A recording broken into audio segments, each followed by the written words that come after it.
నమస్కారం అయ్యా. నమస్తే శంకరయ్య, ఏంటి ఇలా వచ్చావు? ఏమీ లేదండి అయ్యా, అమ్మాయి గారికి పుట్టింటి నుంచి సారి పంపించారు. ఓహో అలాగా. అమ్మా గౌరీ,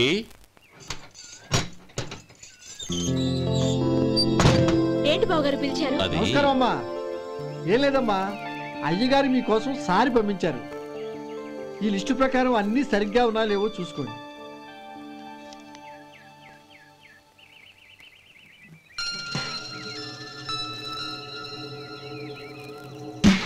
ఇవన్నీ తిరిగి తీసుకెళ్లి మీ అయ్యగారికి ఇవ్వండి. అదేంటమ్మా? దయచేసి ఇంకేం మాట్లాడద్దు, చెప్పింది చేయండి.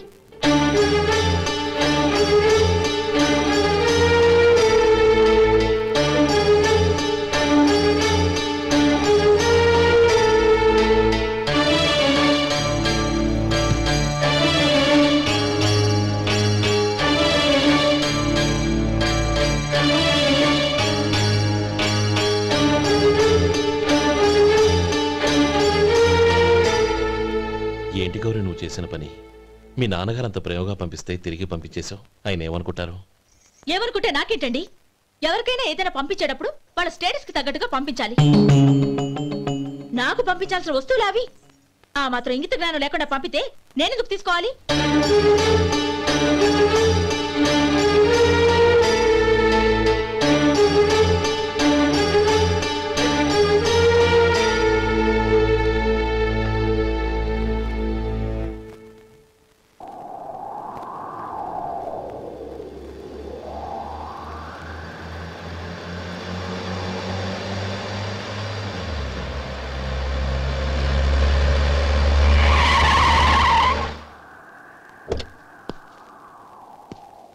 గౌరీ, గౌరీ,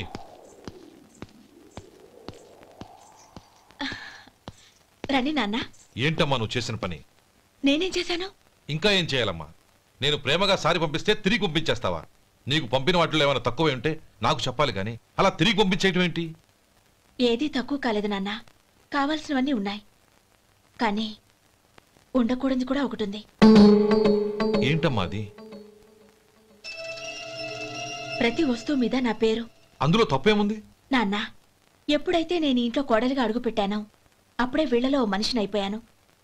మీరు పంపిన వస్తువులు ఇక్కడుంటే అవి చూసినప్పుడల్లా వాటి మీద నా పేరు కనపడి ఇది నీది అని గుర్తు చేసి నన్ను పరాయిదాన్ని చేస్తాయి. అది కాదమ్మా. ఇంకేమీ చెప్పకండి నాన్న. పాలలాంటి ఈ ఇంట్లో నన్ను పంచదారలా కలిసిపోనివ్వండి. 10 కాలాల పాటు నన్ను తీయగా బతకనివ్వండి. I'm very happy with what I have here. దయచేసి ఇంకేమీ పంపడానికి ప్రయత్నించకండి ప్లీజ్. కూతురుగా మీ కోరిక తీర్చలేకపోయినందుకు నన్ను క్షమించండి నాన్న. ఈ ఇంటి కోడలిగా నా బాధ్యత నెరవేర్చేలా దీవించండి.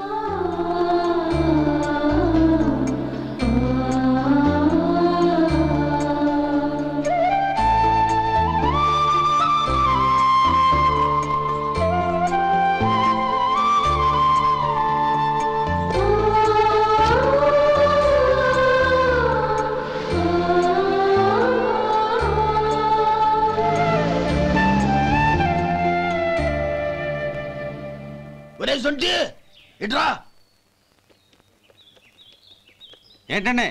మాస్టర్ గారింట్లో ఫంక్షన్ కి జిలేబీలు మైసూరు పాకు పట్టుకెళ్ళి వారం రోజులైంది కదా. వాటి బాపత డబ్బులు కానీ మనుషులు కానీ ఇంతవరకు రాలేదు. వెళ్ళి వాళ్ళని డబ్బులు అడిగి తేవాలన్న బాధ్యత ఏమైనా ఉందా నీకు? మీకు అసలు బుర్ర ఉందా? తీసుకెళ్లి వారం రోజులైంది కదా, బతుకుంటే వాళ్ళు వచ్చి ఉండేవాళ్ళుగా. సర్లే వెళ్ళి క్లీనింగ్ చేసుకో. పబ్లిక్ పబ్లిక్ వెళ్ళు.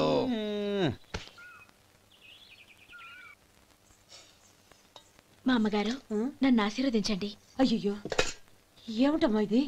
శుభమా అంటూ శ్రావణ శుక్రవారం పూట ఎవరైనా సుమంగళికి నమస్కరించి ఆశీర్వాదం తీసుకోవాలి కానీ నాకు కదమ్మా. మా అమ్మగారు, నుదుటిన బొట్టు మెళ్ళో సూత్రం ఉంటేనే సుమంగళి ఎవరు? మనసులో మంగళకరమైన ఆలోచనలున్న వాళ్లే సుమంగళవుతారు.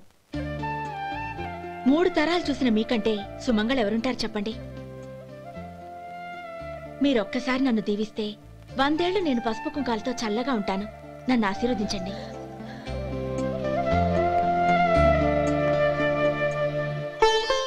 లేమ్మా.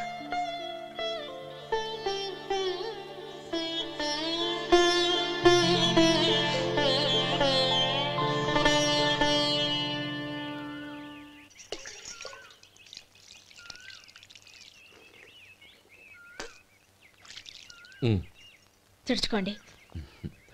గౌరీ వంటలు అదరగొట్టేశావు. థ్యాంక్స్ అండి. రే ఇలాంటి భోజనం తిని చాలా కాలం అయిందిరా. రసం బ్రహ్మాండం. అనయ్య నువ్వు వేసుకున్నావా? వేసుకోవడం ఏంటి, 2 చెంబులు గడగడ తాగిసా బ్రేవ్. వదినా అన్ని వంటలు అద్దరిపోయాయి. అమ్మా కూరల్లో మసాలా పొడి వేసావా లేక మసాలా నూరి వేసావా? నూరే వేశాను బావగారు. అది అందుకే అంత రుచిగా ఉంది. నేను చెప్పేగా. కానివ్వండి.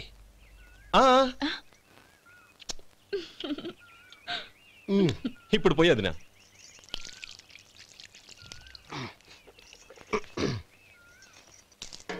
అనయ్య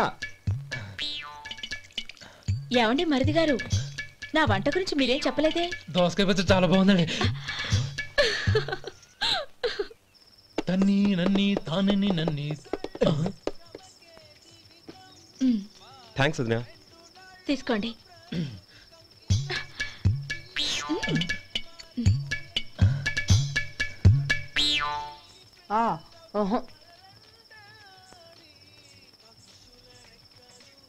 బావగారు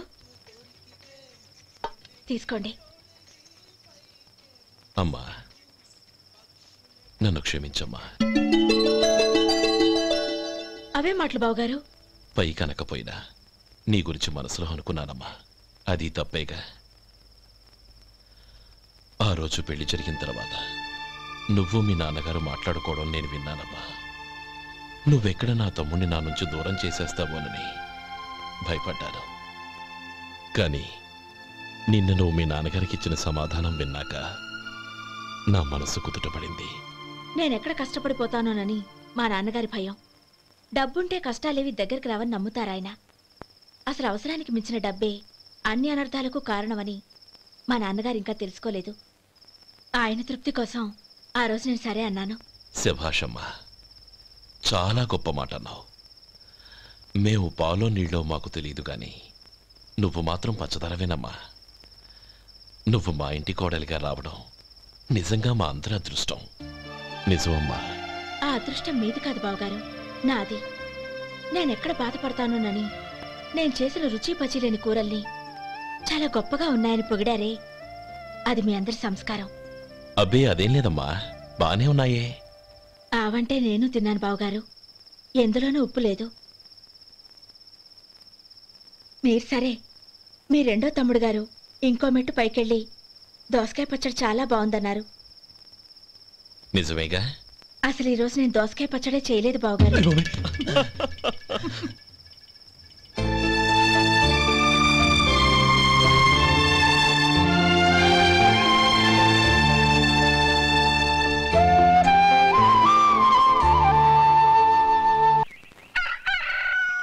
దమ్ము కొట్టి 3 గంటలైంది. 4కి పీకేస్తుంది.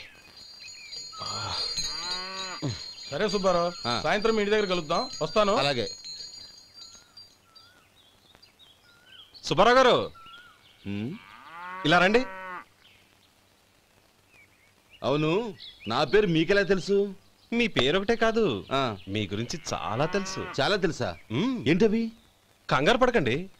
అవును, మీరు బీడీఎం స్టైల్ గా కలుస్తారంటగా? మీకెవరు చెప్పారు? అదే మీ గురించి అన్ని నాకు తెలుసు అని చెప్పానుగా. ఏది బీడీ ఒకసారి కాల్చండి.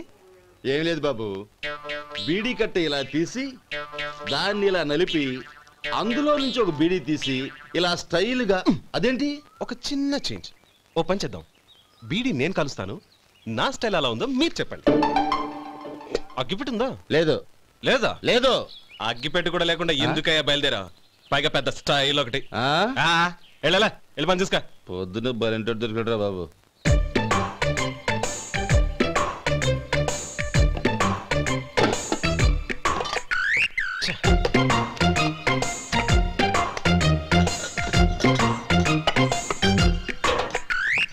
ఏంటి వెతుకుతున్నావు? అబే ఏం లేదు వదినా.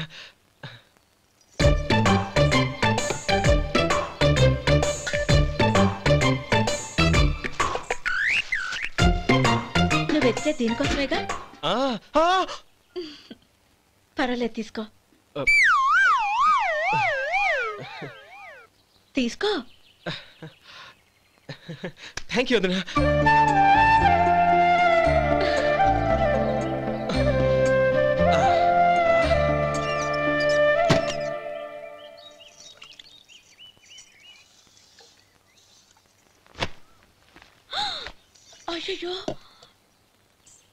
బావగారు స్నానానికి వెళ్తున్నారా? అవునమ్మా. ఒక్క నిమిషం, వేడి నీళ్ళు పెట్టాను, కాగ్గాని పిలుస్తాను. నాకు వేడి నీళ్ళు అవసరం లేదమ్మా, చన్నీళ్ళతో. అది కాదండి, వేడి నీళ్ళు పెట్టేశానుగా, ఒక్క నిమిషంలో రెడీ అయిపోతాయి. పైగా ఈ వయసులో చన్నీళ్ళ స్నానం అంత మంచిది కాదండి. 40 ఏళ్ళ నుంచి చేస్తున్నానమ్మా, ఈ రోజు నాకు కొత్త ఏంటి? నే చన్నీ.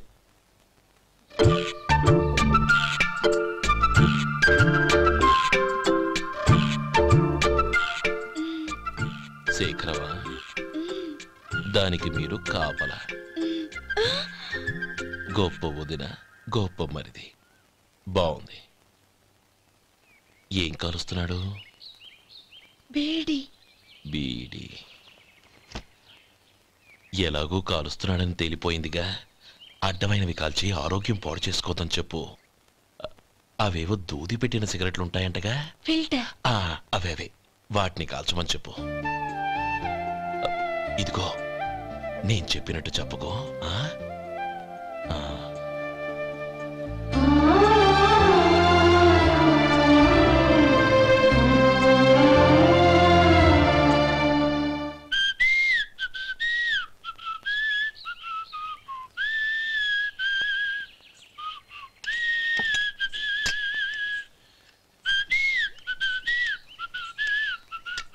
ట్యూన్ బాగుందండి.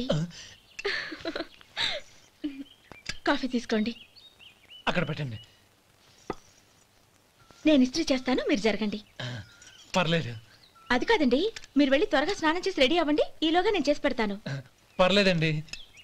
నా బట్టలు కూడా ఇస్త్రీ చేసుకోవాలి, మీరు వెళ్ళండి. అలాగేనండి. అయ్యో, కాఫీ తీసుకెళ్ళండి. కాలుతుంది, జాగ్రత్త.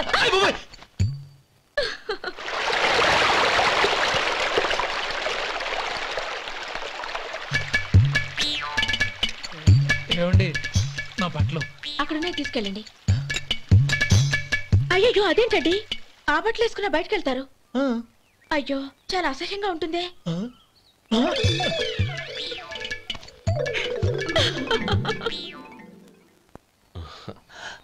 ఆహా రేయ్, వాసన అదిరిపోతుంది. ఈ రోజు పట్టుపట్టాల్సిందే. అంతగా అన్నయ్య, ఎక్సర్సైజ్ చేసి మరీ ఆకలి పెంచుతున్నాను. ప్రొద్దున నుంచి పచ్చ మంచినీళ్ళు కూడా ముట్టలేదు. రే సొంటే, లరా. ఏంటి? రారా. రే పాపం వాడిని కూడా పోంచమందావా? అలాగే అన్నయ్య. ఏంటి ఏంట్రా ఈ మధ్య కనపడడం మానేసావు? ఇదరా అక్కడి నుంచి నన్ను పిలిచింది. అసలు నేను అర్జెంట్ పని వెళ్తుంటే నీకు అంతర్చడి పని ఏంట్రా? మీలాగా నాకేం పని పాట లేదనుకుంటున్నారా? ఇలా చెట్టు కింద కూర్చో సొల్లు కబుర్లు చెప్పుకోవడానికి. టూరింగ్ టాకీస్ లో టైటానిక్ ఇంగ్లీష్ పిక్చర్ వచ్చింది, చూడ్డానికి వెళ్తున్నాను. అనవసరంగా నా టైం అంతా వేస్ట్ చేశారు. అసలు మీరు టైటానిక్ సినిమా గురించి విన్నారా? వెళ్ళలేదురా. వినాలయ్యా. ఊరికే ఎప్పుడు చూసినా గులేబా కావాలి కదా, ప్రమిళార్జున యుద్ధం సినిమాలు చూడటం కాదు. నాలాగా ఇంగ్లీష్ సినిమాలు చూసి జనరల్ నాలెడ్జ్ ఇంప్రూవ్ చేసుకోవాలయ్యా. వస్తా. సినిమా చూసి కచ్చెత్తాలే. అనయా, వదిన వంటలు అద్దరు కొట్టేసింది. కోడి జాయింట్, చేపల పులుసు, మటన్ కుర్మా, కోడి గుడ్లు, చికెన్ బిర్యానీ, మసాలా బాగా దట్టించుంటారే. రేయ్, అవన్నీ నీకెందుకురా? ఏదో ఇంగ్లీష్ సినిమాకి వెళ్ళాలనో? ఏ ఇంగ్లీష్ సినిమా అన్నా? పెద్ద ఇంగ్లీష్ సినిమా. మన ఆదు సుబ్బారావు గారు తెలుగులో మూగ మనుషులను ఎప్పుడో తీశారు. దాన్ని తిరిగేసి టైటానిక్ అని తీశారు.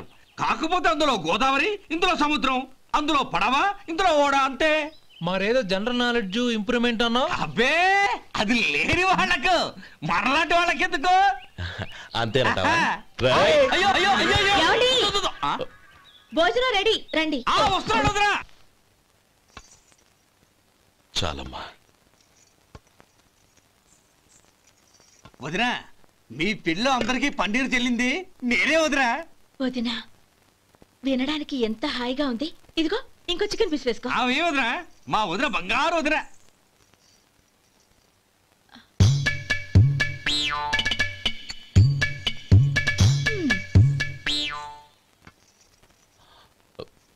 ఇంకో ముక్క వేయనా? అదేంటి గౌరీ, తమ్ముడికి చికెన్ అంటే చాలా ఇష్టం, వాడికి వేయలేదే?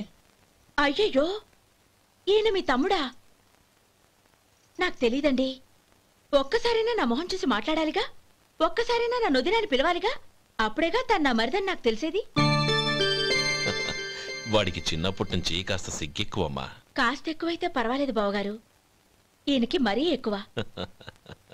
చూడు గోపి, ఎందుకు సిగ్గు? అన్న భార్యని వదినమ్మ అంటారు. అంటే వదిన అమ్మతో సమానమన్నమాట. అమ్మని చూసి ఎవరైనా సిగ్గుపడతారా?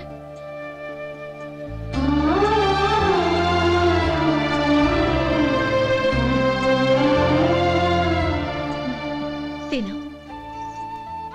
చాలు వదినా.